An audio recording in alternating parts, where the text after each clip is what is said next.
ഈ മധുക്കരൈ ടോൾ മുതലാണ് LNT bypass ആരംഭിക്കുന്നത്.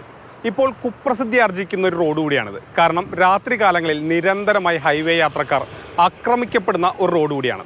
എന്താണ് അതിൻ്റെ കാരണം? ഇവിടുത്തെ സാഹചര്യം എന്താണ്? നമുക്ക് ഈ വഴിയിലൂടെ ഒന്ന് യാത്ര ചെയ്ത് തന്നെ ഇതൊന്ന് പരിശോധിക്കാം.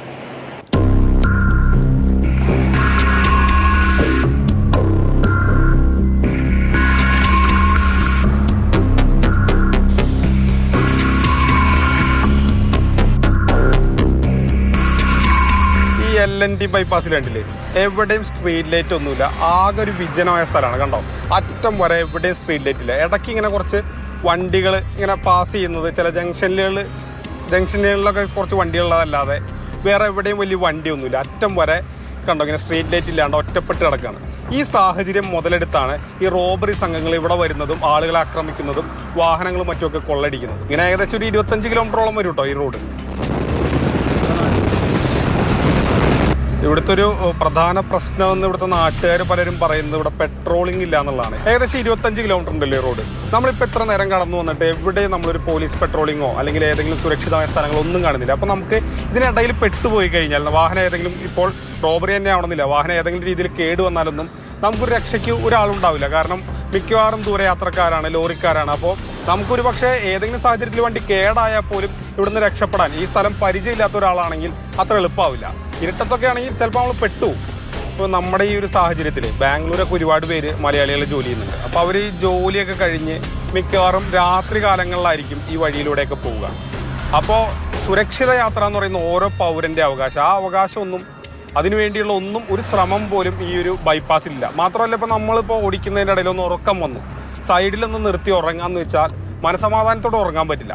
കാരണം ഈ ഒരു റോഡിൻ്റെ ഹിസ്റ്ററി അങ്ങനെയാണ്. കാരണം പല കാലങ്ങളിലായിട്ട് പല തരത്തിലുള്ള അക്രമങ്ങൾ ഇവിടുത്തെ യാത്രക്കാർ നേരിടുന്നുണ്ടെന്നുള്ളതാണ് ഏറ്റവും പേടിപ്പിക്കുന്നൊരു കാര്യം. ബാംഗ്ലൂരിൽ നിന്ന് വരികയായിരുന്ന ചെറുപ്പക്കാരെ ഏകദേശം ഇവിടെ വച്ചാണ് 3 കാറിലായി വന്ന സംഘം ആക്രമിച്ചത്. ഈ സ്ഥലം കണ്ടോ, ഈ അറ്റം തൊട്ട് ആ അറ്റം വരെ എവിടെയും സ്ട്രീറ്റ് ലൈറ്റ് ഇല്ല, ഒറ്റപ്പെട്ട സ്ഥലമാണ്. ഇതുപോലെ സ്ഥലങ്ങളാണ് ഇവർ റോബറിക്കായി തിരഞ്ഞെടുക്കുന്നത്.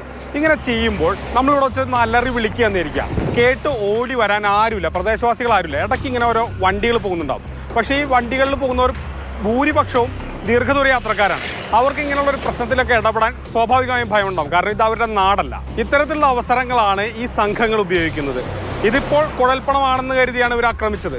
പക്ഷേ ഇങ്ങനെ സംഭവങ്ങൾ മാത്രമല്ല, വെറുതെ യാത്ര ചെയ്യുന്ന സാധാരണ യാത്രക്കാരെ പോലും ആക്രമിക്കുന്ന സംഭവങ്ങളുണ്ട്.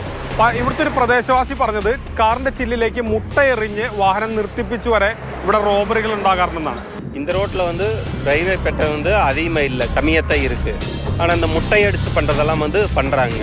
இந்த காரில் போகும்போது 2 வீலரில் போய் முட்டையை இப்போ நின்றுக்கும்போது வீசும்போது என்ன கேட்டிங்கன்னா அந்த டிரைவர் இதாகிக்கும் அந்த கண்ணாடி. அப்போ இங்கேருந்து போகும்போது ஒரு 2 கிலோமீட்டர் 3 கிலோமீட்டர் போகும்போது அதில் பிடிக்குவாங்க. பசங்க தான் ஜாஸ்தி பண்ணுறாங்க இந்த ரோட்டில். அதே மாதிரி அந்த பொள்ளாச்சி ரோடும் இருக்குது, அந்த வேலந்தாவளம் ரோடு, இந்த ரோடெல்லாம் அதிகமாக இருக்குது. ഇതിപ്പോൾ ഈ ചെറുപ്പക്കാരുടെ വണ്ടിയിൽ ക്യാമറ ഉള്ളതുകൊണ്ട് ഇതിൻ്റെ ഭീകരതയും നടന്നെന്താണെന്നൊക്കെ നമ്മളറിഞ്ഞു.